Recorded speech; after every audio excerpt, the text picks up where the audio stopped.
સ્વામિનારાયણ. અરે તારીખ આજે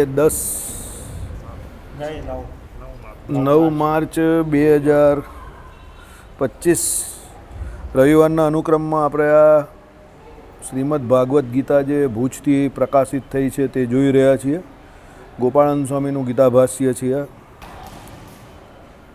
આપણે આ અધ્યાય બીજો જોઈ રહ્યા છીએ અને આ અધ્યાયમાં ભગવાન શ્રી કૃષ્ણ અને અર્જુનજીનો સંવાદ, એટલે અર્જુનજીને જે શોક થયો છે, શોક નિવારણ માટે ભગવાન શ્રી કૃષ્ણ જે કોઈ સંવાદ કરે છે તે આપણે જોઈ રહ્યા છીએ.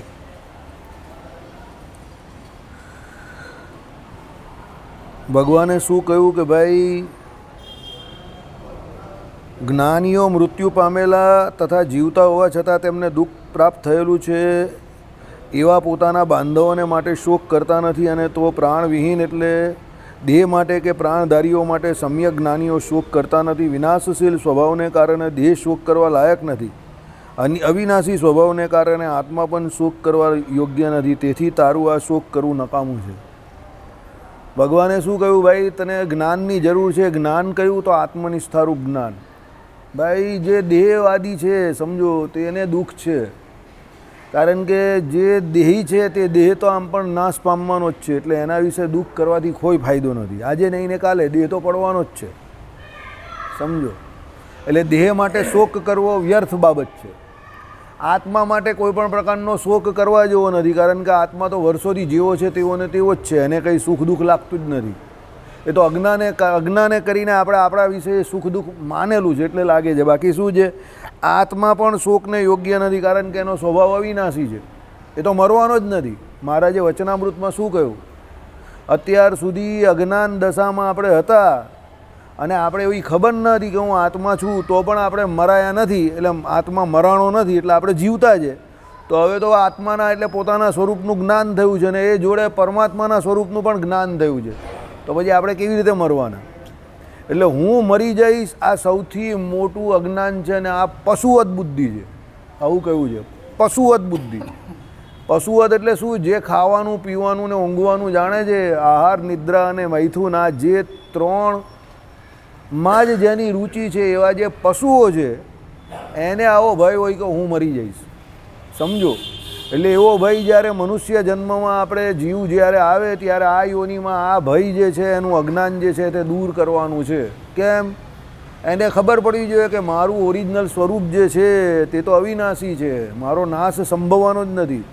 મારો જન્મ નથી થતો, તો મારું મરણ ક્યાંથી થવાનું?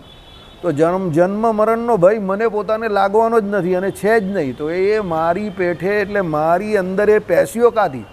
તો અજ્ઞાને કરીને પેસ્યો, કુસંગે કરીને પેસ્યો. સૌથી મોટી સંગતિ જવાબદાર છે કે ભાઈ, અજ્ઞાની લોકોના સંગે કરીને, જે કોઈ કુસંગીઓ છે એના શબ્દોએ કરીને, એમની જોડે રહેવાથી મને પણ આ અજ્ઞાન જે છે તે અંદર ઘૂસેલું છે. અનાદિકાળથી આને આ અજ્ઞાન જે છે એની સાથે રહેતા રહેતા મને પણ આવું અજ્ઞાન થઈ ગયું કે હું મરી જઈશ, એવો ભય પેસી ગયો. જ્યાં સુધી તમને જીવને જ્ઞાન ન થાય ત્યાં સુધી એનો ભય જતો નથી. ભગવાને શું કહ્યું? જન્મ મરણરૂપ જે ભય જે છે, સંસાર સાગરરૂપ જે ભય જે છે, બરાબર, ભય જીવને કયો છે, સમજો, બરાબર. તો કાળ કર્મ અને માયાથી જે ભય જીવને વળગેલો છે, એ ફક્ત ને ફક્ત એને પોતાના સ્વરૂપનું ને પરમાત્માના સ્વરૂપનું જ્ઞાન થાય તો જ એ ટળશે, બાકી ટળે એવો નથી. એટલે અહીંયા ભગવાન શ્રી કૃષ્ણે એ જ કહ્યું કે તું એમ માને છે કે આ બધા તારા કાકા મામા ભીષ્મ પિતા અને અર્જુન, આ પેલા આચાર્ય દ્રોણ, કે આ બધા જે કોઈ દુર્યોધન આદિ તારા ભાઈઓ જે છે, કે આ બધાને તું મારશે તો તને પાપ લાગશે, પણ એ તો એના શરીર તો મરવાના જ છે, એટલે એનો તો સ્વભાવ જ નાશ પામવાનો છે. તું નહીં મારશે તો પણ કોઈ અમર નહીં થઈ જવાનું, શરીર બધાને પડવાના છે. હવે વાત રહી આત્માની, તો આત્મા તો અવિનાશી સ્વભાવવાળો છે, એ લોકોનો પણ ને તારો પણ. એટલે એને વિશે એવો વિચાર કરવો જ વ્યર્થ છે કે એ મરી જશે. એટલે તારા જે કોઈ એમ કહે કે ધર્મને લીધે ક્ષત્રિય જે તારો સ્વભાવ કે ક્ષત્રિય કુળમાં તારો જે જન્મ થયો એને લઈને તારે તો યુદ્ધ કરવાનું જ છે, એમ કરીને ભગવાને એને વાત કરી.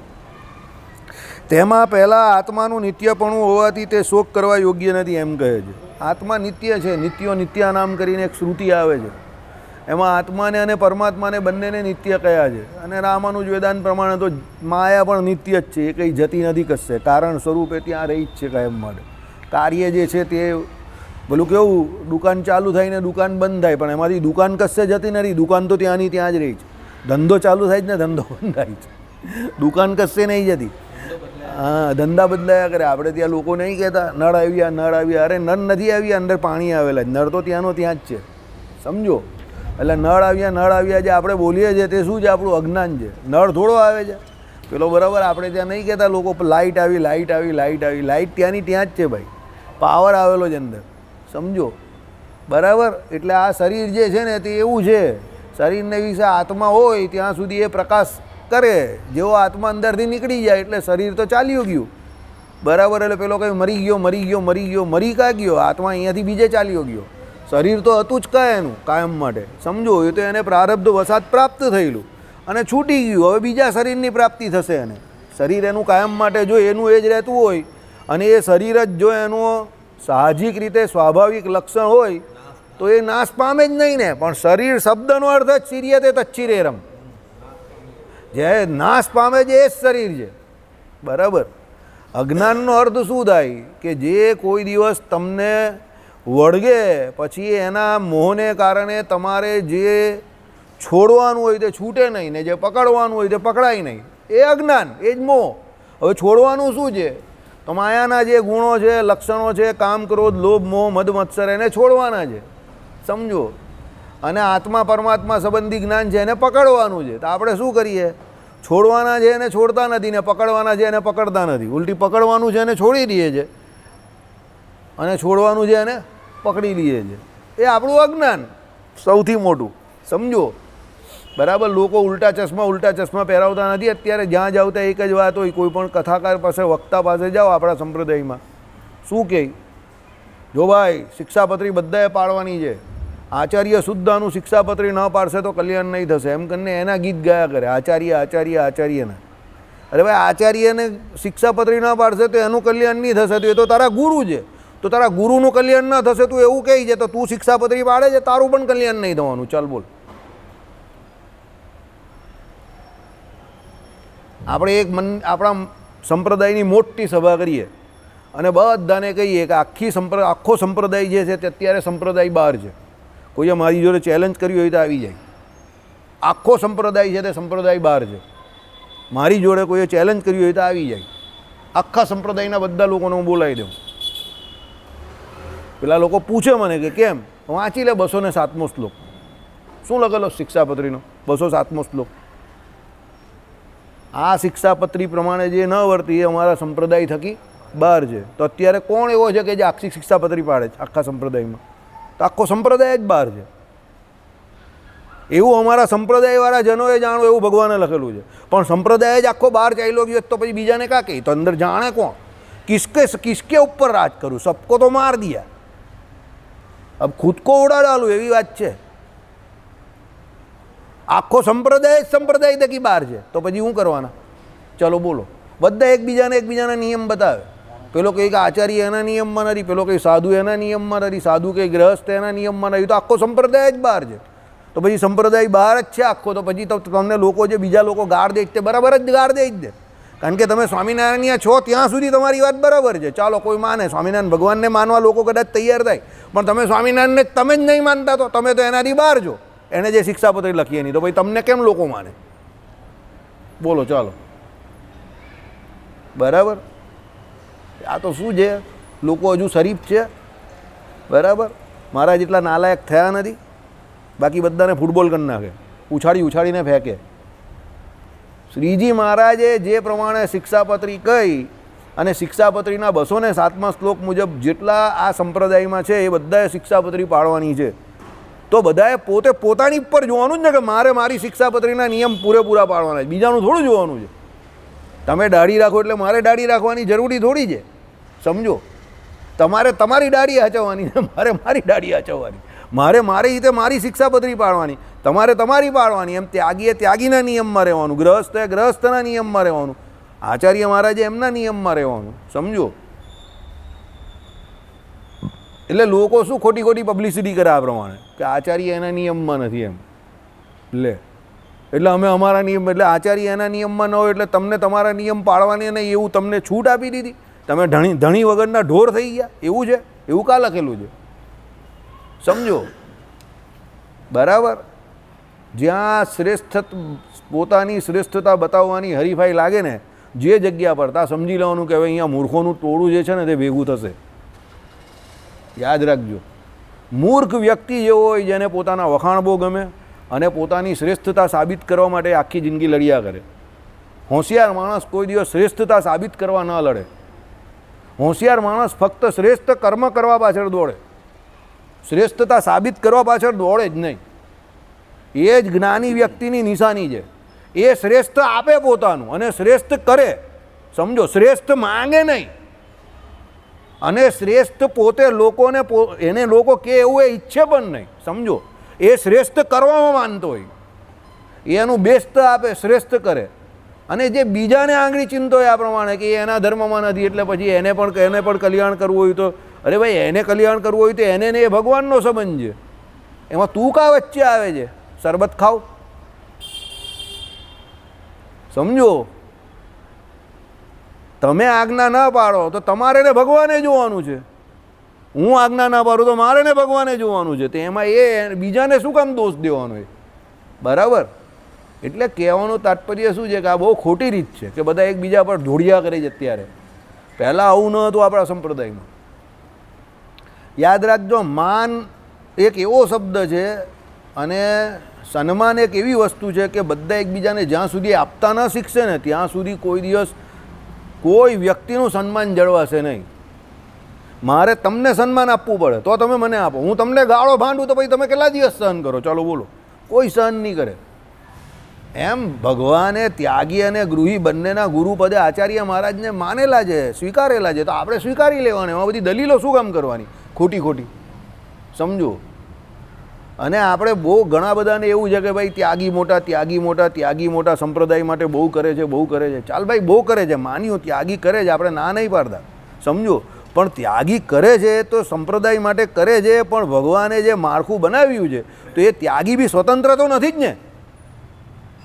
સમજો, એવા તો બધા ગામમાં બહુ બાવાઓ ફરે છે, તો એનું કંઈ કલ્યાણ થોડું થઈ જાય છે. એણે પણ કોઈ સંપ્રદાયની દીક્ષા તો લેવી જ પડે જ ને, એને કોઈને ગુરુ તો બનાવવા જ પડે છે ને. તો આપણી સાંપ્રદાયિક પ્રણાલિકા જે પ્રમાણે છે તે પ્રમાણે ધર્મકુંડના આચાર્ય જે છે તે જ ગુરુ છે. તો તમારે તમારા મોક્ષ માટે કે તમે જે કંઈ તમને પ્લેટફોર્મ મળ્યું અને જ્યાં તમે મળેલા પ્લેટફોર્મ ઉપર આટલું બધું જે કંઈ તમે કહેવું છો એ પ્રમાણે કરી શકો છો, તો એ કરી શકો કેવી રીતે છો? સંપ્રદાય છે તો કરી શકો છો ને. અને સંપ્રદાય એટલે ગુરુ પરંપરા છે, તો ગુરુ પરંપરા આપણી ધર્મકુંડની છે, તો તમારે એને માનવી જ પડે. સમજો, નહીં તો તમને આ મળેલું પ્લેટફોર્મ જે પ્લેટફોર્મ જ નહીં રહેવાનું. એવા તો બધા ગામમાં બહુ બાવાઓ ફરે છે. સમજો, એને લોકો બહુ બધો ભિક્ષા આપી દે. કાંઈ જય શ્રી કૃષ્ણ બોલે કે રાધે રાધે બોલે તો એ બોલે. એને કંઈ આપણા સંપ્રદાયના જે કોઈ સાધુઓ છે કે ત્યાગીઓ છે એના જેટલી રિસ્પેક્ટ કે ઇજ્જત નહીં મળે. કેમ? એ લોકો સંપ્રદાયસ્થ નથી. એ તો એમ જ ભેગ ધરીને બેસી ગયો હોય. હમણાં કુંભમાં શું કીધું કે જે ઓરિજિનલ સાધુઓ છે, જે અખાડાવાળા સાધુ છે, જેની પાસે હકીકતમાં સાધુની દીક્ષા છે, એવા સાધુ હશે તે જ કુંભમાં ખબર પડી જશે. બાકીના બધા જાતે બની બેઠેલા છે એ સાધુ નથી, એને અમે નથી માનતા. જૂના અખાડા ને નવા અખાડા ને 13 પેલા ટોટલ એ લોકોએ પોતાના ડિવિઝન બતાવ્યા. એ લોકોએ કે આ 13 જાતના જે કોઈ છે તે બધા સાધુઓ છે, બાકીના બધા રખડતા તો બહુ એવા.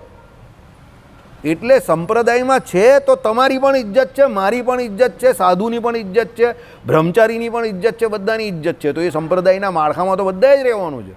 એવું નહીં કે એકલા આચાર્ય રહેવાનું છે. આચાર્ય મહારાજની આજ્ઞા ઉલટી મોટી છે કે એને બીજાને પણ રાખવાના છે, તો બીજાને રાખવાની આજ્ઞા ભગવાને એને આપીને એ સત્તા એને આપી, તો એનામાં કંઈ વિશેષ ભગવાને મૂક્યું હોય તો જ આપી હોય ને. સમજો, બરાબર? એટલે એ બહુ ખોટી વાત છે.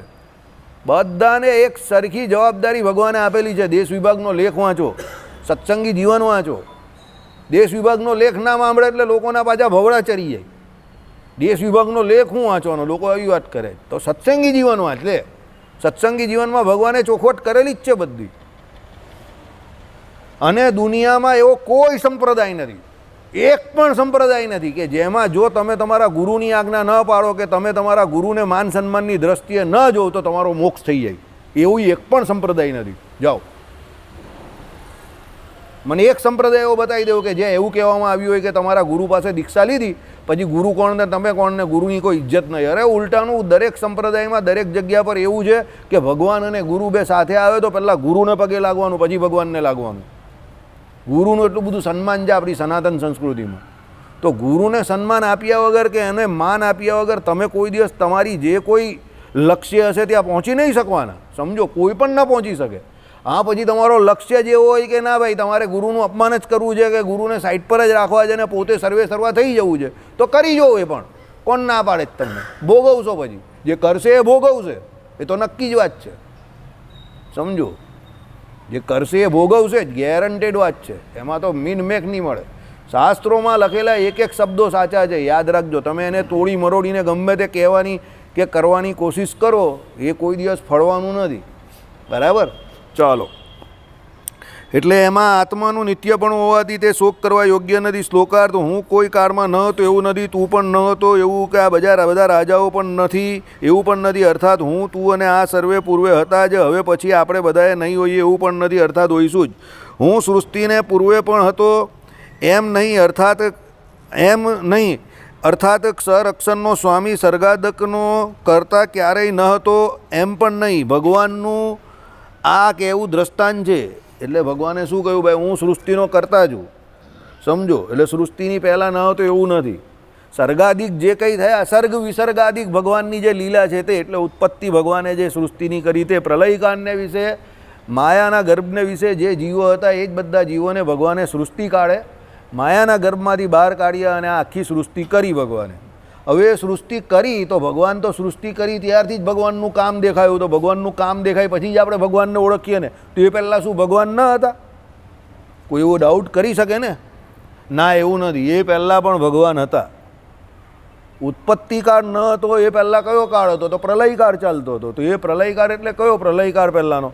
એટલે પ્રલયકાળને વિશે બધા જીવો માયાના ગર્ભમાં હતા. તો ત્યારે પણ એ ભગવાન તો હતા જ અને એ જીવ પણ હતો. પણ કેવી રીતે હતો? માયાના ગર્ભમાં હતો. એટલે ભગવાને કહ્યું કે એવું કોઈ કાળમાં હતું જ નહીં. ભૂત ભવિષ્ય અને વર્તમાન કાળ આપણે કહીએ તો એવો કોઈ કાળ ન હતો જેમાં તું ન હોય કે હું ન હોય. એવું આપણા વિશે પણ હું કહું છું. એવો કોઈ સમય ન હતો કે જ્યારે તમે કે હું ન હતા એવું તમે કહી શકો. કારણ કે જીવ અનાદિ છે. તો આપણે હતા તો ખરા જ. મેં તમને શું કહ્યું? શરીર જે છે એ બદલાયા કરે છે. જીવ જે પ્રમાણે કર્મ કરે જે પ્રમાણે. એટલે આપણે હતા તો ખરા જ. હમણાં જ પેલો મને બોલ્યો, પેલો રાહુલની કહેતો હતો તમે કંઈ ચક્રવર્તી રાજા હશો આજથી 200 વર્ષ પહેલાં. મેં કહું ના, ચક્રવર્તી રાજા તો નહીં હોઈશ પણ કશે કંઈ સેવા બેવા કરતો હોવા આમ તેમ, જે હજુ બી કરી રહ્યો છું. ચક્રવર્તી રાજા તો હું ન હોવા ત્યારે પણ. સમજો, બરાબર? એટલે કહેવાનું તાત્પર્ય શું છે કે જીવ ઉપર તમે એવો પ્રશ્નાર્થ કોઈ દિવસ કોઈ કાળમાં ન કરી શકો કે હતો કે ન હતો. એ હતો જ, એ છે જ અને એ રહેવાનો જ છે. એમ પરમાત્માનું પણ એવું જ છે. જો કદાચ કોઈ એમ કહે કે ભાઈ પરમાત્મા તત્વ નથી કે ભગવાન નથી, તો એને સૌથી પહેલી સાબિતી શું આપવાની? તું છે એ જ ભગવાનની સૌથી મોટી સાબિતી છે. આપણે અત્યારે જે કંઈ છીએ ને એ જ ભગવાન હોવાની સૌથી મોટી સાબિતી છે. કેમ? જો આપણે આ કાળમાં, વર્તમાન કાળમાં અત્યારે હાલી ચાલી બોલી શકીએ છીએ અને આખી દુનિયાને જોઈ શકીએ છીએ અને આપણા પહેલાં પણ આ દુનિયા હતી ને આપણા પછી પણ આ દુનિયા રહેશે એ વાત નક્કી છે, તો પછી એક વસ્તુ નક્કી સમજવાની કે આપણા પહેલાં દુનિયા ચાલતી હતી, આપણા પછી પણ ચાલવાની જ છે. તો કોઈ એવું તત્વ છે જે આ દુનિયાને ચલાવે છે, જેના આપણા આ લોકમાં હોવાથી કે ન હોવાથી કોઈ ફરક પડતો નથી. જરા પણ ફરક પડતો નથી. સમજો, બરાબર? એ જે કોઈ પતિ બનેલા છે તે બધાને એવો વહેમ હોય કે મારા વગર મારા ફેમિલીનું શું થશે. એ વહેમ છે તમારો. તમારા વગર પણ બધા તમારા છોકરા મોટા થવાના જ છે. એનું ભાગ્ય જે હશે એ પ્રમાણે એ જે કંઈ કરવાના હશે તે કરશે જ. અને તમારી ઘરવાળી છે એને પણ જે કંઈ થવાનું છે પ્રાપ્ત તે થવાનું જ છે. બધું લખાયેલું છે અને દરેક બાબતના વિધિ ઓલરેડી લખાઈ જ ગયા છે. નિયતિ બધી સેટ જ છે. તમારે ખાલી ચાલવાનું જ હોય છે. પણ આપણે એવો વહેમ થઈ જાય છે કે બધું હું કરી રહેલો છું, મારા વગર કંઈ થતું નથી. સમજો, કાર્યરત રહેવાનું છે, પલાયનવાદ નથી કરવાનો, આશાવાદી રહેવાનું છે. પણ એનો મતલબ એવો નથી કે જેટલું આપણે કરીએ એટલું જ થવાનું છે અને જે આપણે કરીએ એ જ થવાનું છે. સમજો, યાદ રાખજો, આપણે પણ જે કંઈ કરી રહેલા છે તે ફક્ત કર્મ કરવાનું આપણા હાથમાં છે. એ કર્મ કરવાનું પણ આપણા હાથમાં ક્યારે છે, કેટલું છે કે જેટલી ભગવદ ઈચ્છા છે. એ આપણે પૂર્વે જે કંઈ કરેલું છે અને એ પ્રમાણે આપણી નિયતિમાં જે લખાયેલું છે એ પ્રમાણે જ આપણે કરી શકશું. બાકી એની બહાર આપણે ન કરી શકીએ. બરાબર. આટલા બધા દેશમાં નેતાઓ છે, કેટલા બધા પોલિટિશિયન છે, એની ઉપર કેટલા બધા મોટા મોટા માણસોનો હાથ, કેટલા બધા રૂપિયાવાળા શક્તિશાળી માણસનો હાથ. બરાબર છે. તો પણ વડાપ્રધાનને કોઈ બદલી શકે છે? નીતિશભાઈને કેટલી બધી પેલા લોકોએ પિન મારી, બેસી જાઓ નીતિશભાઈ બેસી જાઓ, તમને બેસાડી દઈએ. 234 આવેલી ને ત્યારે નીતિશભાઈને 2 દિવસ એ લોકો મથ્યા કે નીતિશભાઈને આ બાજુ ખેંચી લઈએ ને એને વડાપ્રધાન બનાવી દઈએ. એકવાર આ લોકોને સત્તા પરથી ઉઠાડી નાખશું ને તો કામ થઈ જશે. નીતિશભાઈ માન્યા જ નહીં ને 2 દિવસ પણ. નીતિશભાઈ કે મારે બનવું જ નથી, ના પાડી દીધી. નીતિશભાઈએ ઉલટી મોદી સાહેબને ફોન કરીને કહી દીધું કલ સે કામ પે લગ જાઓ, દિલ્હી પે લગી જાઓ, દિલ્હી તમે પકડી લો, હું બિહારની વાત પકડું છું. ચાલો બોલો. એણે વડાપ્રધાન બનવું જ નથી, એણે ના પાડી દીધી. સમજો. હવે તમે વિચાર કરો, વડાપ્રધાન પદ જેવું પદ વિપક્ષ કોઈ વ્યક્તિને આપવા તૈયાર હોય તો પણ પેલો ના પાડી દે, એટલે જે વ્યક્તિ બેઠેલો છે એની કિસ્મત કેટલી કેટલી બળવાન કહેવાય. કોણ ના પાડે? ચાલો બોલો. તમે સમજો. 48 કલાક સુધી મથ્યો વિપક્ષ, 72 કલાક મથ્યો. એને એમ કે પડી જાય. કેટલી બધી ફોર્મ્યુલા આપી. અરવિંદ કેજરીવાલ, રાહુલ ગાંધી, મમતા બેનર્જી બધા એક એક કરીને ફોન કરતા હતા. નીતિશભાઈ કોઈને જવાબ જ નહીં આપે, મગનું નામ મરી જ નહીં પાડે. બરાબર. અને છેલ્લે દિવસે એણે કહી દીધું હમ એનડીએ में थे और एनडीए में ही रहेंगे, हम कहीं नहीं जा रहे. એટલે પેલા બધા સિસોડી પકડીને બેસી ગયા, એટલે વગાડ્યા કરો બેઠા બેઠા. પછી દર 2 મહિને એ લોકોને એવું હતું કે આ નીતિશ હમણાં છેડો ફાડશે, ચંદ્રબાબુ નાયડુ હમણાં છેડો ફાડશે. કંઈ થયું નહીં. આ વરસ થઈ જવાનું વાતમાં, કંઈ ગુయ్યા બી ઉખડી નહીં. સમજો. એટલે જેના ભાગ્યમાં જે લખેલું હોય ને એ થવાનું જ છે. આપણાથી કંઈ ઉખડવાનું નથી. એને ગાળ દેવાથી પણ કંઈ થવાનું નથી, એને નહીં ગાળ દેવાથી પણ કંઈ થવાનું નથી. મારી બાકી એ પ્રમાણે કારેલા આવેલા છે તો બનવાના જ છે. આજે નહીં તો કાલે. બોલ, આજે ખાય તો ફ્રેશ મળે, કાલે એ મળશે. પણ કારેલા હું ફેંકવાની નથી, કારણ કે હું બજારથી લાવી છે. બોલ, તારે ખાવા છે? આજે ખાવા છે તો આજે બનાવી દો. આપણે કહ્યું હા ભાઈ બનાવી દે. બરાબર. તમે એને ગમે એટલી ગાળ દેવો, એનું પ્રારબ્ધ જ એટલું બળવાન છે. અહીંયા કેશુભાઈ પટેલ કહેતા હતા, કેટલું બધું. ગુજરાત પરિવર્તન પાર્ટી ખોલી એણે, બેટ લઈ આવ્યા. હવે બેટ એવું હતું કે 1 રન થયો એનાથી, એની પોતાની જ બિચારાની સીટ આવી. છેલ્લે એણે ભાજપને જ ટેકો જાહેર કરવો પડ્યો. પછી તમારું પટેલ આંદોલન થયું ત્યારે તો એવું જ લાગતું હતું કે હવે જશે, તે એમાં પણ 100 સીટ આવી ગઈ, એમાં પણ નહીં હાર્યા. પછી આ વખતે પણ એવું જ લાગતું હતું છેલ્લી ઘડીએ કે આ નીતિશવાળું થયું તો પણ અયોધ્યા જેવી જગ્યા પર મંદિર બનાવવા છતાં હારી ગયા, તો પણ એને જ બનાવ્યો ને છેલ્લે. એટલે તમે સમજો. એટલે આનાથી તમને શું શીખવા મળે જે જોવું કે આપણે કોઈનું ધારીને બુરું ઈચ્છીએ ને તો પણ એનો જો દિવસ સારા હોય ને, દિવસ પાદરા ચાલતા હોય ને તો એનું કંઈ થતું નથી. લડો મગર ઉસકે સાથ કભી મત લડો જિનકે દિન અચ્છે ચલ રહે હો. યાદ રાખજો. દુનિયામાં બધા જોડે લડો, પણ જેના દિવસ સારા ચાલતા હોય ને એની જોડે કોઈ દિવસ ન લડો. હું તમને વારે વારે કહું છું આ વાત. રાજ બબ્બર, મણિશંકર અય્યર, પેલો સિંઘવી, શત્રુઘ્ન સિન્હા, થોકોટાલી, એ પાછો કોમેન્ટ્રી કરતો જ થઈ ગયો. અરવિંદ કેજરીવાલ, એક કે બાદ એક સબ જાએંગે. બરાબર. 2014માં જ એક ભાઈ કહેતા હતા કે ભાઈ કોઈ નારી શક્તિ આવવાની છે, પરાશરમ જ્યોતિષ કે એવું કોઈ નારી શક્તિ ફારી શક્તિ આવવાની નથી. આ ભાઈ જ રહેવાના છે, અને જ્યાં સુધી છોડશે નહીં ત્યાં સુધી છૂટવાનું નથી. એની કુંડળી જ બહુ પાવરફુલ છે સાલાની. સમજો. એના રાજયોગ એટલા પાવર, એવા બેઠેલા જ ને, ફક્ત પેલા નળો અંદર નાખેલો હોય ને એને ચોંટી જાય ને એવા બેઠેલા છે એના કુંડળીમાં ગ્રહો. સમજો. જે અમેરિકા એને વિઝા નહીં આપતું હતું એ ટ્રમ્પ એની ખુરશી ખસેરે છે જાય તો અત્યારે ભાઈ બેસી જાઓ મોદી સાહેબ. એને વિઝા નહીં આપતા હતા વન્સ અપોન એ ટાઈમ. બરાબર. ગુજરાત આંદોલનમાં એમ કે ઘણા બધા એને મારી નાખ્યા છે, એટલે એને વિઝા નહીં આપતો હતો અમેરિકા, જ્યારે અહીંયા ગુજરાતનો સીએમ હતા એ ભાઈ. પણ એના કિસ્મત જ એટલા પાવરફુલ છે. હું એ તમે એમ કહેશો કે ભાઈ એ વ્યક્તિનો હું ચાહક છું, હું એ વ્યક્તિનો ચાહક છું કે નહીં એ અહીંયા મેટર નથી, પણ એ જે કરીને આવેલો છે એને ભગવાને કુદરત એટલું આપવું જ પડશે.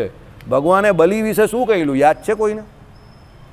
દેવતાઓ ગયા ભગવાન વિષ્ણુ પાસે ને શું કહ્યું કે તમે બલિને મારી નાખો. ભગવાન કંઈ જોક્સ મારે છે ગુજરાતીની જેમ? આ તો જોક્સ થઈ ગયો. ભગવાને ગુજરાતીની જેમ કાઢી મૂકી એ લોકોને. આ તો જોક્સ મારે છે તું. તો દેવતાઓ કે કેમ ભાઈ જોક્સ મારીએ છે? અમને જોક લાગે છે? આખી દુનિયા પર આખા ત્રિલોકી પર એનું રાજ ચાલે છે, અસુરો હેરાન કરે છે ને તમને જોક્સ લાગે છે? ચાલ ચાલ ચાલ કંઈ બીજી કંઈ ફોર્મ્યુલા લઈ આવો. એને મારવા બરવાલી વાત ખોટી. ચાલ કેટલા બધા યજ્ઞ યાગાદિક કરેલા જ કેટલું પુણ્ય છે એનું. ચાલ મારવાવાળું કામ નહીં થવાનું, કંઈ બીજો આઈડિયા આપ. ચાલ ભગવાન ના પાડી દઈશ સુદ્ધા. ચલો ભગવાને ના પાડી દીધી, ના ભાઈ ચાલ આઈડિયા કેન્સલ. પછી પેલા લોકો કહે તો રસ્તો તો કંઈ કાઢો, આ તો અમે લોકો બધા ગરીબ ગરભંગુ થઈ ગયા. આવો બધું અમારી પાસે તો આવું પેલું હાલત ખરાબ કરી દીધી. કેટલા બધા ઈડીના કેસ કરી નાખ્યા આ લોકોએ. રોજ જવું પડે છે. ભગવાન કહે રસ્તો કાઢીને કંઈ વાત કરો તો કરીએ, બરાબર. જાઓ તમારી માતાજીને બોલો કે વ્રત કરે ને પયોવ્રત કરાવ્યું ને પછી ભગવાન કયા રૂપે આવ્યા? પયોવ્રત કર્યું ને પછી વામન રૂપે આવ્યા. બલિને ભગવાને ટચ પણ નહીં કર્યો, એની પર માથા પર પગ મૂક્યો, એ પણ આશીર્વાદ આપેલો છે ને. અને એ ભાઈને નીચે રાજા બનાવ્યા પાતાળ લોકમાં. સમજો, બલિનું કંઈ બગાડ્યું નથી ભગવાને. ઉલટી એવું કહેવાયું કે બલિ બહુ મોટો દાની રાજા છે. સમજજો, ભગવત ભક્ત હતા અને દાની રાજા હતા, બલિને કંઈ ફરક નહીં પડ્યો.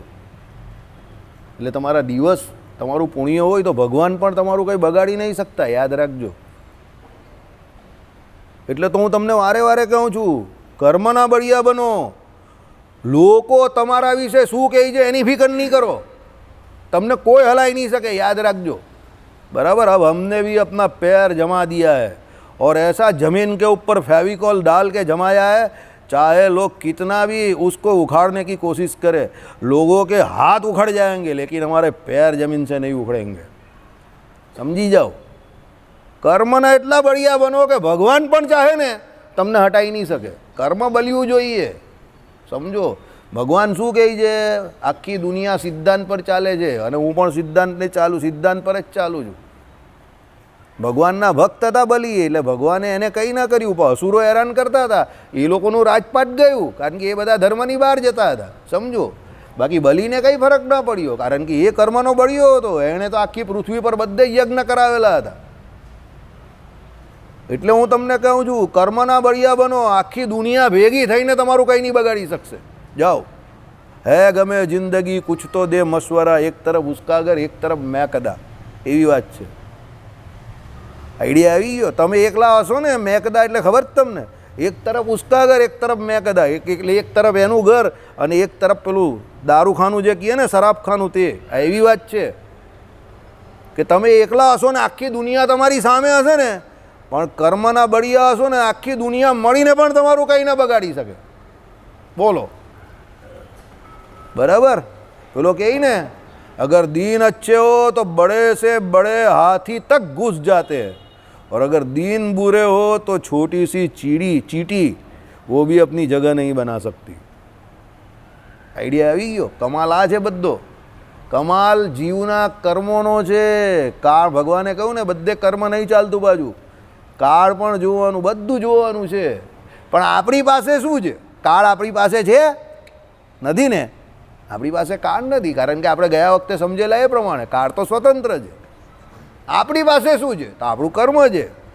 બસ, તો કર્મ કરો જોરદાર, ધારદાર, ભરાવદાર, તો આપણે કોઈ હટાવી નહીં શકે આપણી જગ્યા પરથી.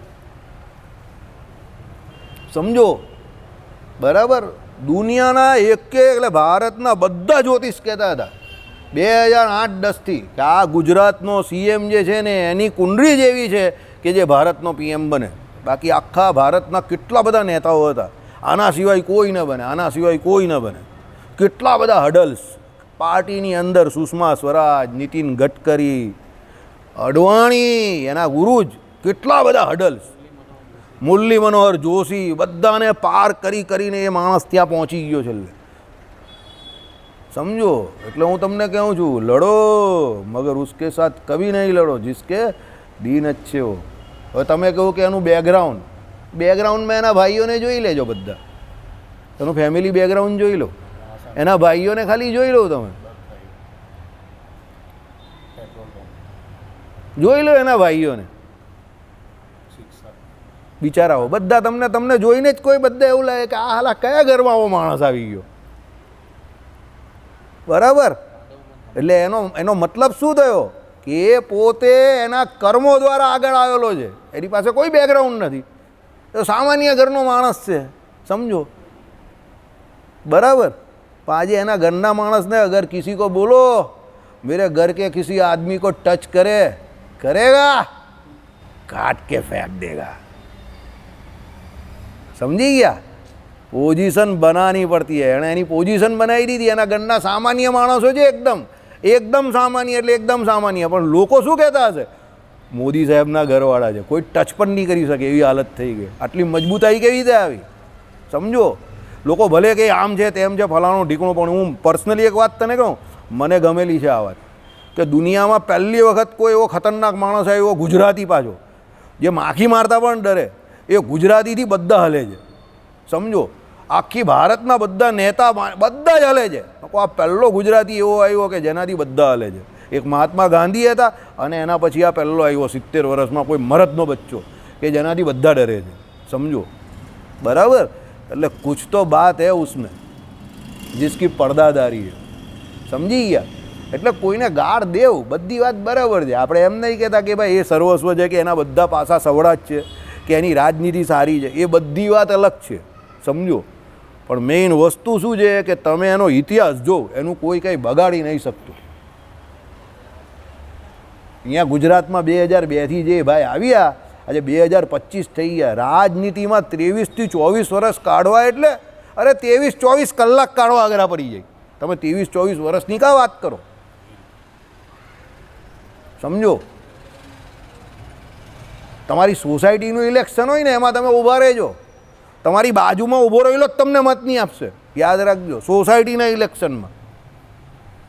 સમજી ગયા? તમે જેની જોડે તમારા એનો પ્રચાર કરતા હશો ને, તમે છેલ્લે જોશો તો તમને એનો મત પણ નહીં મળેલો હશે. આ રાજનીતિ એટલી ખતરનાક વસ્તુ છે. બરાબર? એમાં 23 વર્ષ રાજ કરવું એટલે કંઈ ખાવાનો ખેલ છે? પ્રારબ્ધ, કર્મના બળિયા માણસ, એટલે કર્મના બળિયા બનો. આપણી પાસે આપણું કર્મ જ છે. ભજન કરો, સુકૃત કરો, ભગવાનની જેમ બને તેમ વધારે આજ્ઞામાં રહેવું, અને પ્રાર્થના ભગવાનને એ કરો કે ભાઈ આ સંસાર સાગરમાંથી નીકળવું છે, એવો પ્રયત્ન કરો, તો નીકળી જઈશું. આપણે એ જ પ્રયત્ન કરી શકીએ, બીજું કંઈ કરી નહીં શકતા. એટલે અહીંયા ભગવાન અર્જુનજીને એ જ કહે છે. શું કહે છે? કે ભાઈ સૃષ્ટિની પહેલાં પણ હું હતો જ, તું પણ છે જ. બરાબર? ક્ષર અક્ષરનો સ્વામી. ક્ષર એટલે શું છે? માયા. અને અક્ષર કોણ? એટલે ક્ષર એટલે આપણા બધાના શરીર, અને અક્ષર જીવ.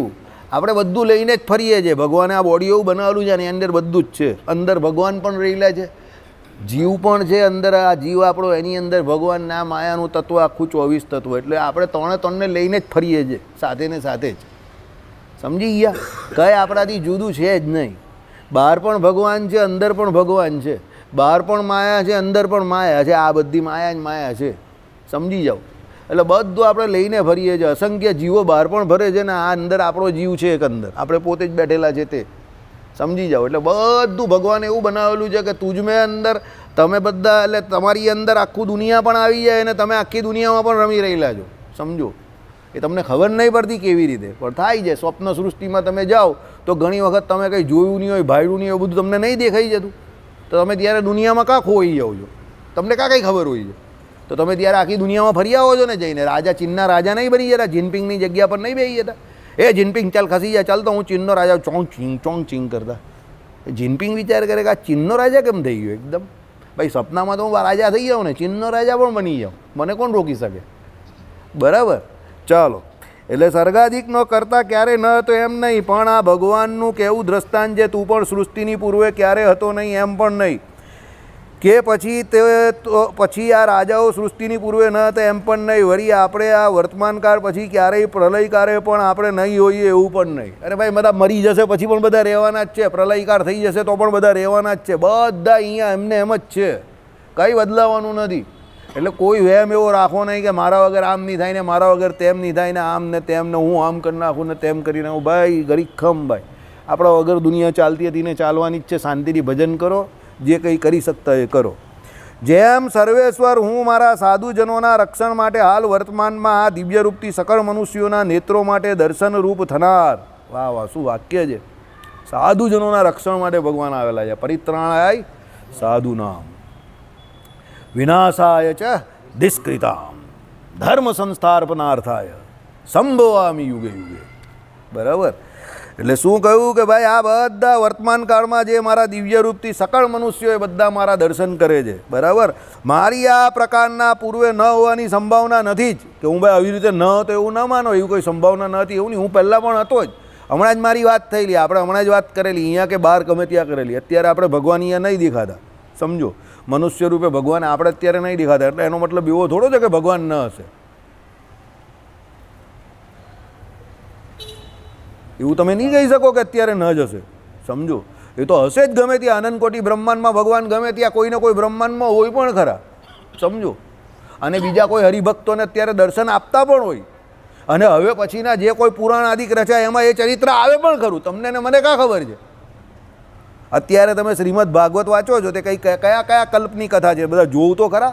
કયા કયા કલ્પની કથા છે, આ કલ્પની કથા છે એવું થોડું છે. બધા ઘણા બધા કલ્પોની કથા છે. મન્વંતરો કલ્પો ને આ મન્વંતર ને આ કલ્પ ને આ ને તેને કેટલી બધી વાત છે. તો એ બધા કલ્પોની ને મન્વંતરની કથા ભગવાનની અત્યારે આવે છે, તો અત્યારે પણ ભગવાન હશે તો એની કથા કોઈ બીજી આવશે આગળ. કંઈ પૂરું થોડું થઈ જવાનું છે, સમજો. આ તો બધું ચાલુ ને ચાલુ જ રહેવાનું છે. મેખાને બંધ નહીં હોતે મેખાને બંધ નહીં હોંગે, ઓશો રજનીશ કહેતા હતા. એમાં દુનિયા બંધ નહીં થવાની, ચાલુ જ રહેવાની છે, સમજો. એમાંથી આપણે નીકળી જવાનું છે. દુકાન તો બધી ચાલુ જ રહેવાની છે, આપણે ઊભા થઈને ખંખેરીને ચાલ્યા જવાનું છે. હા, કામ ચાલુ છે પણ રસ્તો બંધ છે, સમજી ગયા. આ બધા સૂત્ર બહુ જોરદાર હોય, બધે વાંચવાના હંમેશા. ચાલો, તે જ પ્રમાણે તારે મને આ રાજાઓને કર્મ અનુસાર વર્તમાન દેહયોગના અભાવ સમયમાં પણ પોતપોતાના કર્મ અનુસાર પૂર્વ દેહયોગનો પણ અવશ્ય ભાવ હતો. તો આ બધા રાજાઓને મારવાનો છે તો તને એવું છે કે મારશે તો તને પાપ લાગશે. તો પૂર્વે શું આ બધા ન હતા? અરે રાજા નહીં હતા તો બીજા કોઈ રૂપે હતા, પણ હતા તો ખરા જ ને. હા, કુરુક્ષેત્ર જગ્યા જેવી હતી કે જગ્યા પર કોઈને મોહ માયા નહીં થાય, એટલે ભાઈ ભાઈ વચ્ચે લડાઈ થઈ ગઈ ને લડી મળ્યા. એ જગ્યા પર એવું જ છે. લક્ષ્મણજી જોડે ભગવાન રામચંદ્રજી ગયેલા ત્યારે લક્ષ્મણજીનું પણ મગજ ફરી ગયેલું. એ જગ્યા જેવી છે, ભાઈ ભાઈ વચ્ચે. એટલે હેત નહીં થાય એમ, એવું હોય. ઘણા જગ્યાઓ એવી હોય, બરાબર. ભાઈ ભાઈને નહીં બને એવી જગ્યા હોય ઘણી, બરાબર. એટલે એ જગ્યા પર જાય એટલે ભાઈ ભાઈનું મગજ પણ ફરી જાય, સમજો. તલવાર કાઢી નાખે એકબીજા પર, બરાબર. ચાલો, કેમ કે સંસાર પ્રવાહનું અનાદિપણું હોવાથી સૃષ્ટિની પૂર્વે પણ વ્યસનથી મલિન થયેલા, પ્રકૃતિમાં વિલીન થયેલા તેમને ફરી સૃષ્ટિના આરંભે કર્માનુસાર સંસાર ચક્ર થતું હોવાથી પહેલાં પણ એમનો સદભાવ હોવાપણું સિદ્ધ થાય છે. શું કહ્યું? સંસાર પ્રવાહનું અનાદિપણું. સંસાર અનાદિ જ છે, માયા પણ અનાદિ છે, એટલે એ ચાલતી જ હતી પહેલાં પણ, બરાબર. સૃષ્ટિની પૂર્વે પણ વ્યસનથી મલિન થયેલા. વ્યસનથી મલિન કોણ થયેલા? આપણે લોકો. વ્યસન કયું છે? આપણે આ દુનિયામાં ભટકવાનું ગમે બહુ. મને ચાલી જરા ફરવા જાઉં, જરા જોવા જાઉં. 2-4 દિવસ થયા છે એટલે કંટાળો આવ્યો, ચાલ તો જરા આમ તેમ ફરી આવું, લટાર મારી આવું. પેલો કહે ને એક બાર તેલને ક્યાં ગયા દુનિયા સે તેલ ગયે, બરાબર. બધાને બધી ફરવા જવાની બહુ ઈચ્છા થઈ જાય. ચાલો જરા ફરી આવીએ, જરા માઇન્ડ ફ્રેશ કરી આવીએ. ચાલ તો જરા ગાડી બારી બહાર કાઢ તો ફરી આવીએ જરા. બરાબર. હવે માઇન્ડ ફ્રેશ કેવી રીતે એ લોકોનું થઈ જતું હશે બહાર ફરવા જવાની, મને તો ખબર જ નહીં પડતી. ઉલટી હું તો બહાર જાઉં તો વધારે ત્રાસી જાઉં છું. હું તો બેઠેલો હું તો વધારે ફ્રેશ રહી જ મારું માઇન્ડ. કારણ કે કોઈ એક વસ્તુની સગવડ નહીં, પાણી પીવાનું નહીં કે ધોવાનું નહીં, કોઈ પણ પાણી શોધવા જવાના બધા જ, ખાવાનું શોધવા જવાનું બધું જ નહીં. અહીંયા બેઠું જ મળતું હોય બધું, તો પછી એ બહાર જઈને માઇન્ડ ફ્રેશ થાય કે માઇન્ડ બગડે એ મને ખબર જ નહીં પડતી, સમજો. બરાબર. એટલે મને ઘણા લોકો કહે કે તમને બહાર જવાની ઈચ્છા નહીં થાય. મેં કહું જેને દુઃખની ભીતિ હોય તે આનંદ મેળવવા બહાર જાય, પણ હું કાયમ આનંદમાં જ રહેતો હું તો હું દુઃખી થવા બહાર જાઉં. મને ઘણા લોકો કહે વાસુદેવ લગ્ન કેમ નહીં કર્યા? મેં કહું મને ખબર હતી કે દુઃખી થવા માટેના રસ્તા કયા કયા છે. તને જોઈને હવે લાગે જ છે, તારો ફોટો છે મારી પાસે, અરીસામાં જઈને પોતાનું મોઢું જોઈ લેજે, એટલે એ દુઃખી થવાના રસ્તા. તો કે તને એમાંથી કોઈ જઈડો જ નહીં? મેં કહું ના, જરા પણ નહીં. એ મગજમારી થાય જ નહીં. જીવતી ગરોળી ખિસ્સામાં મૂકવાની ને પછી બ્રેક ડાન્સ કરવાનો, ગાંડા જેવી વાત કરે. એના કરતાં એ ગરોળી મૂકવાની જ નહીં ને. બરાબર, સમજો મારી વાત. આઈડિયા આવી ગયો તમને? એટલે એ તમને ઓછપ લાગે એટલે તમે કંઈ ને કંઈ કામ કરવા જાઓ, પણ જે બધું ચાલી રહેલું તે બરાબર જ ચાલી રહેલું. તમને જ્યારે એવો જ ભાવ આવતો હોય કે જે ચાલે તે બધું બરાબર ચાલે, તો નવું કરવાની કંઈ જરૂર જ નથી. કાં જરૂર છે? બાપા વર્ષોથી ઘરે ભજન કરે છે અને તમે એમ કહો કે બહાર જવાનું, તો ઝઘડો નહીં થાય તો જય સ્વામિનારાયણ જાઓ. તમે જઈને ખાલી એટલું કહો, રંજીતભાઈ તમારે બહાર જવાનું છે, તમારી હાલત ખરાબ કરી નાખે રંજીતભાઈ. કારણ કે એને બહાર નીકળવાની જરૂર જ નથી. એ કે મને આટલી શાંતિથી જીવન જીવું છું, ભજન કરું છું, તો કરવા દેવું નહીં. હું કામ બહાર જાઉં? કોઈ દેર ઇઝ નો રીઝન. સમજો? બરાબર. હવે જેને એવું છે કે ના ભાઈ અહીંયા કંઈ મજા નથી આવતી કે આનંદ નથી આવતો, તો એ બહાર જાય, તો એના માટે ઓકે છે. આપણે કે એનો વિરોધ નહીં કરતા. એને આનંદ આવે છે બહાર જવાથી, તો એ જાય. બરાબર છે? સમજો? કોઈક એવા વ્યક્તિ કે જે એને કંઈ કામ કરવાથી આનંદ આવે છે, તો એ કામ કરે. આપણે કાં ના પાડીએ છીએ? પણ કોઈક એવા પણ હોય ને કે જે બેઠેલા છે એમાં એને આનંદ આવે છે, તો એને બેસીને જે કરે તે કરવા દે શાંતિથી. આનંદ તો આવે જ છે ને એને, તો એ બેઠેલો છે, તેને બેસવામાં આનંદ આવે છે, તો એને બેસીને જીવવું તો જીવવા દો. તારે દોડવું જ તો તું દોડ, કોણ ના પાડે છે? પણ એક વસ્તુ નક્કી છે, જે દોડવાવાળો છે એ છેલ્લે થાકવાનો છે. બેસેલો કોઈ દિવસ થાકવાનો નથી, એ તો બેઠેલો જ છે પહેલેથી. જે દોડે છે જ છેલ્લે થાકીને બેસવાની વાત કરશે, એ પછી એની પાસે આવશે એટલે પેલો બેઠેલો કહેશે, શું કહેશે? કેમ છે?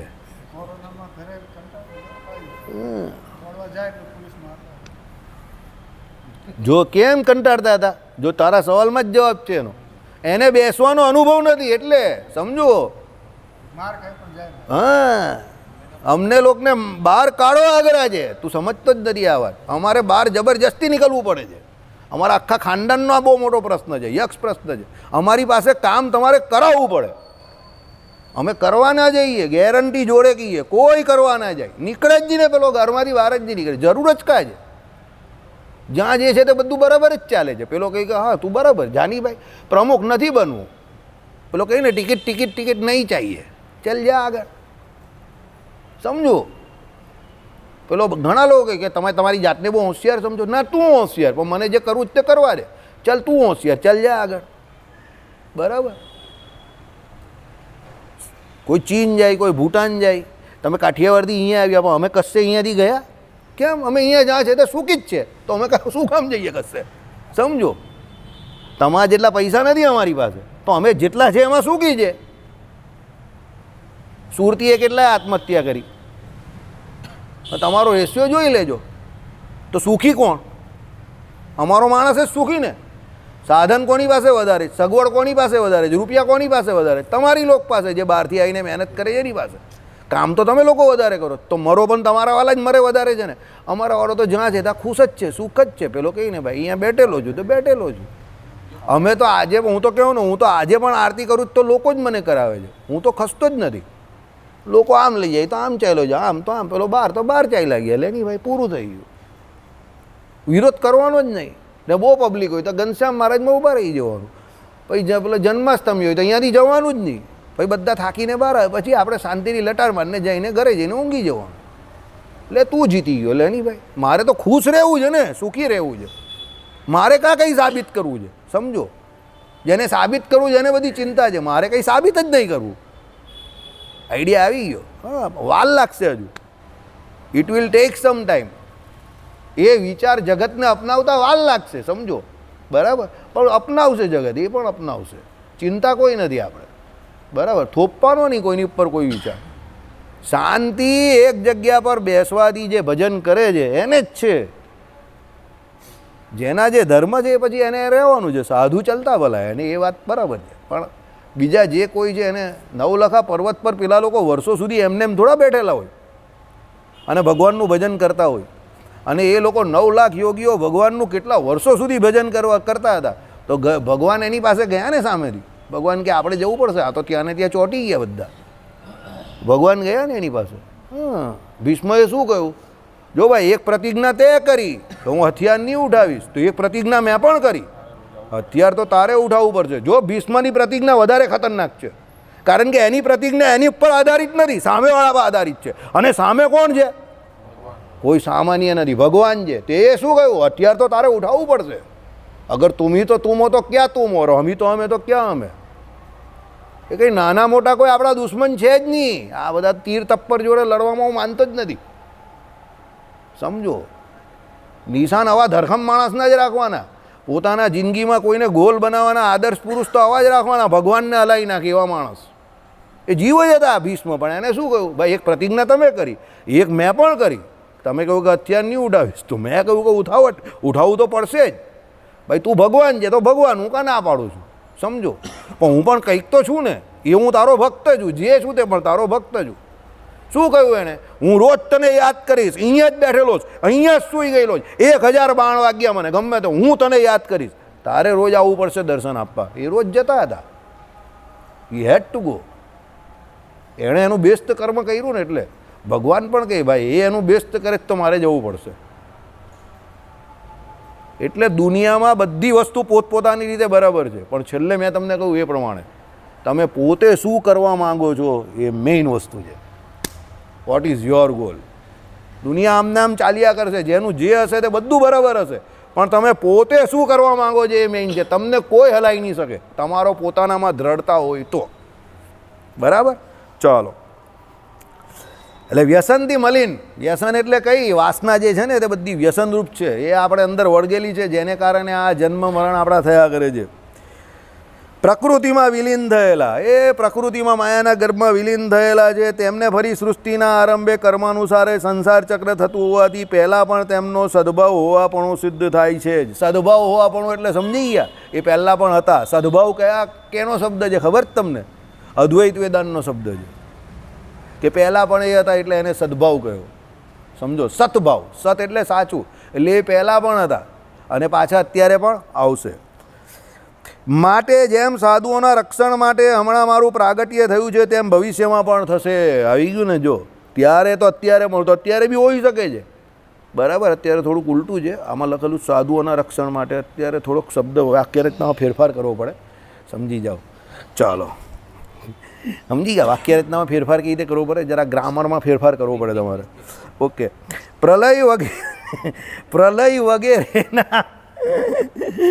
પ્રલય વગેરેના કરનારા અને બ્રહ્મધામમાં મુક્તોને પ્રાપ્ય થનારા મારા અત્યાર પછી કોઈ પણ સમયમાં અસદભાવની સંભાવના છે જ નહીં. આવી ગયું ને? Because I guarantee you. શું કહ્યું? પ્રલય વગેરેના કરનારા. જો પ્રલય હું જ કરું છું, પણ તમે એવું નહીં કહી શકો કે પ્રલય કાળમાં હું નથી. પ્રલય ભલે કરું, પણ હું તો છું જ. આમાં વિજય કાલિયા, જો વિજય કાલિયો કહી શકતો હોય ને, સાહેબ તમે ભલે કહી ગયા કે હું નહીં, કે તું નહીં, પણ હું તો ખરો જ, તમે નહીં. જો અમારો વિજય કાલિયો એવું કહી શકતો હોય તો ભગવાન છે. સમજો, અમારી પાસે એવા બધા કેરેક્ટર છે. આ બધા કેરેક્ટર આમ જીવનમાં રાખવાના થોડાક. આ બધા ભગવાનના વિભૂતિ યોગ કહેવાય. તમને ગ્રામર બહુ ઇઝી કરી નાખે સમજવું. તમારી લાઈફ બહુ ઇઝી થઈ જાય. આ ભીષ્મ પિતા છે તેવા કેરેક્ટર કહેવાય. આ અત્યારના કળિયુગના કહેવાય. થોડાક અલગ કહેવાય, પણ કહેવાય તો ખરા જ. સમજો, એવું કહેતો હોય એટલે એનામાં કંઈક હોય તો જ કહી ને. હા, રિક્ષા ચલાવતા હતા એ ભાઈ, સરદાર માર્કેટને બહાર ઊભા રહેતા હતા. રોજ એક પોલીસવાળા હેરાન કરે ને પૈસા માંગે, હપ્તો એ પૈસા આપો, રોજ આપે. પછી એક દિવસ કીધું, સાહેબ આજે મગજ નહીં સારું, કંઈ જ નહીં આપવાનું, હટી જાવ તો સારું. પોલીસવાળો કંઈ દાદાગીરી કરે છે? હા સાહેબ હટી જાવ તો સારું. તેમ કે નહીં તો શું કરી દે? સાહેબ હું હટાવી દઈશ તમને. તે કે હું વાત કરે? હટાવી દીધો એણે પોલીસવાળાને. કેવી રીતે હટાવ્યો તમે સમજી જાઓ. આખી સુરતની દરેક જગ્યા પર ભાઈના મેમો ફાટી ગયા, રિક્ષા છોડી દીધી ને સેટ બની ગયા. પોલીસવાળાને ઉડાડી દીધો એણે. સરદાર માર્કેટની બહાર જ, જૂની સરદાર માર્કેટ હતી ને એની બહાર જ ઉડાડી દીધો ધાડ દઈને. સાહેબ આજે હટી જાઓ, આજે આપણી હટી ગયેલી છે. પેલો કંઈ ના નહીં હટું. તો કે સાહેબ હટાવી દઈશ. પેલો કંઈ કે નહીં હટું. તેમ કે સાહેબ હટાવી દઈશ, જો ક્યાં છું તો. હટાવી દીધો એને. ધમ્મડે એને રિક્ષા ચલાવી દીધી. હા, ચડાવી દીધી એણે. 2 લાસક બચી ગયો પેલો. છટકી ગયા બધા આજુબાજુના 75 બૂમ બરાડા પડી ગયા. હું આખા ગામમાં પોલીસનો ઉડાડી દીધો, પોલીસનો ઉડાડી દીધો. હું ઉડાડી દીધો એણે. સમજો, બરાબર? પછી ગયો શાંતિથી. બધે મેમાં ફાટી ગયા, તે ભાગી ગયા ભાઈને. પછી એણે પોતાનો ધંધો ચાલુ કરી દીધો, રિક્ષા છોડી દીધી. તમે લોકોએ જીવનમાં જે ફિલ્મોમાં સ્ટોરી જોઈએ છે ને, અમે બધી રિયાલિટીમાં જોયેલી છે. બધા કેરેક્ટર છે અમારી પાસે. આમ રિયાલિટી, વાસ્તવિકતામાં. બરાબર? એટલે અમારો ડર નીકળી ગયો. અમારા જીવનમાં જે ડર નામનું પેરામીટર તો નીકળી ગયું સીધું જ. સમજો? બરાબર? એટલે કહેવાનું તાત્પર્ય ભગવાન પણ એવું જ કહે છે કે પ્રલયકાળ થાય છે, મારી ઈચ્છાથી થાય છે, પણ એનો મતલબ એવો નથી કે હું નહીં. બીજું શું કહ્યું? બ્રહ્મધામમાં મુક્તોને પ્રાપ્ત થનારા મારા અત્યાર પછી જે અક્ષરધામમાં મુક્ત થઈ ગયા અને હું મળું છું, હું અક્ષરધામમાં હોઉં છું, એનો મતલબ એવો નથી કે એક અક્ષરધામમાં જ રહેલો છું તો બીજે ન હોઉં. સમજો શું કહ્યું? મુક્તોને પ્રાપ્ત થનારા મારા અત્યાર પછી કોઈ પણ સમયમાં અસદભાવની સંભાવના છે જ નહીં. તો ભાઈ મુક્તોને મળી ગયો, પેલા ભજન કર્યું ને એને મળી ગયો એટલે એને મળી ગયો એટલે પછી બીજાને ન મળું કહું અહીંયા નથી, એવું નથી. બરાબર? પેલું વાક્ય નથી શ્રુતિઓમાં આવતું એ પ્રમાણે ભગવાનનું એડ્રેસ શું છે પૂછવા ગયા તો ભાઈ એ ભગવાન તમે ક્યાં છો? તો ભગવાને શું કહ્યું? સવાલ જ ખોટો છે કે હું ક્યાં છું. અત્ર તત્ર સર્વત્ર, હું દરેક જગ્યા પર છું. સમજો? પછી અહીંયા શું કહ્યું? આ રીતે તારા અને આ રાજાઓના કર્મ મુજબ બીજા દેહની પ્રાપ્તિથી સંસારમાં ફરતા રહેનારાઓની પ્રલય સમયમાં પણ અસદભાવની સંભાવના નથી. અર્જુનજીને કહી દીધું ભાઈ તું છે કે આ બધા રાજાઓ છે. સમજો? બધા અહીંયા ઘણા બધા મરી જશે, ટપકી જશે, બધા કપાઈ જશે, બધી વાત તારી સાચી, પણ પછી એવું નહીં થવાનું કે જે મરી જશે એ કોઈ દિવસ આ લોકમાં કે કોઈ લોકમાં કે એ લોકો રહેવાના જ નથી, કે એ લોકોની હસ્તી જ મટી જવાની છે. એવું નહીં થવાનું. અસત તો એ લોકો પણ નથી, સત જ છે. બરાબર? એ લોકો પણ રહેવાના જ છે. કેવી રીતે? બીજા દેહે કરીને. સંસાર ચક્રમાં કારણભૂત કર્મરૂપ કીચડનો નાશ ન થવાથી તેમજ ભાવિ સર્જનમાં પણ બીજ રૂપે પણ વર્તતો હોવાથી વળી મુક્તિ દશામાં પણ આત્માઓના સ્વરૂપથી નાશ ન થતો હોવાથી ભવિષ્યમાં ક્યારેય પણ ન હોઈએ એમ નહીં જ. શું કહ્યું? સંસાર ચક્રમાં જે કોઈ છે આ બધા જીવો તે શું કહ્યું? કર્મરૂપ કીચડનો નાશ ન થવાથી. કર્મરૂપ કીચડ બધાને વળગેલો જ છે આપણે, એને કારણે જન્મ થયા જ કરે. જે મુક્ત દશામાં જાય એનું જ કર્મનું ખાતું જે છે તે શું થઈ જાય? ન્યુટ્રલ. પ્લસ માઇનસ બંને શું થઈ જાય? ન્યુટ્રલ થઈ જાય. બરાબર? અને ઝીરો. એટલે એ ભગવાનના ધામમાં જાય. પાછી શું કહ્યું? તેમજ ભાવિ સર્જનમાં પણ બીજરૂપપણે વર્તતો હોવાથી એ કર્મ જે છે તે એના પછીના જન્મમાં શું થાય? એનું બીજ બને, એના જન્મનું કારણ બને. મુક્તિ દશામાં પણ આત્માઓનો સ્વરૂપથી નાશ નહીં થતો. ભાઈ આત્મા કંઈ પરમાત્મામાં લીન થઈ જાય અને પોતે પોતાનું આખું સ્વરૂપ જ ગુમાવી દે એવું નથી. એ તો શું થાય? ધર્મનું સાધર્મ્યપણું છે. આત્મા તો ત્યાં રહેવાનો જ છે. એટલે મુક્ત દશામાં પણ એ આત્માને પરમાત્માનો અનુભવ થાય છે અને એને એ ખબર હોય છે કે હું આત્મા છું ને આ પરમાત્મા છે. સમજો? એ કંઈ ભગવાનને વિશે લીન નહીં થઈ જતો, એનું સ્વરૂપ જે છે તે ગુમાવતો નથી. સ્વરૂપ એકત્વ નથી આપણે ત્યાં. સમજો? સ્વભાવથી ગુણથી એકત્વ છે. સ્વરૂપ તો આત્માનું આખું અલગ જ છે અને કાયમ માટે અલગ જ રહેશે. અક્ષરધામમાં સ્વરૂપથી રહેવાનું માટે છે. જો લખી દીધું ને, અક્ષરધામમાં સ્વસ્વરૂપથી રહેવાનું માટે છે. એટલે સ્વસ્વરૂપથી એ જીવ રહેલો જ છે જુદો. શ્રુતિ કહે છે કે તે મુક્ત પુરુષ એક સ્વરૂપે થાય છે, ક્યારેક ત્રણ સ્વરૂપે થાય છે. સ એકદા ભવતી, દ્વિદા ભવતી, ત્રિદા ભવતી. જે આપણે આગળ ચલવેલું એ પ્રમાણે પેલા આગળનું શાસ્ત્ર પેલું વિમલનું હતું ને જુનાગઢવાળું. બરાબર? કયું હતું પેલું? હા, જે હતું તે એમાં હતું ને કે ભાઈ 1 2 3 જેટલા સ્વરૂપ ધારવા ઈચ્છે જીવાત્મા એટલા સ્વરૂપ ધારે છે. સ્મૃતિ કહે એટલે રૂપ ધારે છે. સ્મૃતિ કહે છે જ્ઞાનનો આશ્રય કહીને મારા સાધર્મ્યને પામેલા સર્જન સમયે ઉત્પન્ન થતા નથી. એટલે ભગવાનના સાધર્મ્ય પ્રમાણે મમ સાધર્મ્ય જે પ્રથમના 43મા વચનામૃતની ટીકામાં કહ્યું ને કે જે મુક્ત થયો તે ભગવાન એને બળાત્કારે કરીને પોતાના સર્વ ગુણો આપે છે. મમ સાધર્મ્ય, એ પોતાના સાધર્મ્યપણાને પમાડે છે. તે પછી આ લોકને વિશે પાછો કર્મે કરીને આવતો નથી અને પ્રલયકારે વ્યથાને પામતો નથી. પ્રલયકારે પાછો એને વ્યથા પણ થતી નથી. આમ કહેવાથી ત્રિકાળમાં અબાધ્ય ભેદ પરમાર્થ્ય પણ નિશ્ચિત છે. એટલે આમ કહેવાથી ત્રણે ત્રણ કાળમાં શું છે? આ ભેદ જે છે અબાધ્ય ભેદ પરમાર્થ્ય પણ નિશ્ચિત છે. એટલે કહેવાનો મતલબ શું છે? ત્રણે ત્રણ કાળમાં આ જીવ જે છે તે હતો, રહેશે અને રહેવાનો જ છે. આ બાબતે વિશેષ શ્રી રામાનુજાચાર્ય વિરચિત ગીતા ભાષ્યમાંથી જાણવું યોગ્ય થશે. આપણે એ જ જાણી લઈએ. પણ લખેલું છે નીચે. ચાલો હવે આગળ. હવે આપણે આવતા રવિવારે કઈ તારીખ છે? 16 તારીખ. તો આવતા રવિવારે 16 તારીખે તો આપણે નાંદેડમાં ઉત્સવ છે. એટલે એના પછીના રવિવારે 23 તારીખે અહીંયા ભેગા થઈશું, ત્યારે આ ચલવીશું. શ્રીપતિમ શ્રીધરમ સર્વદેવી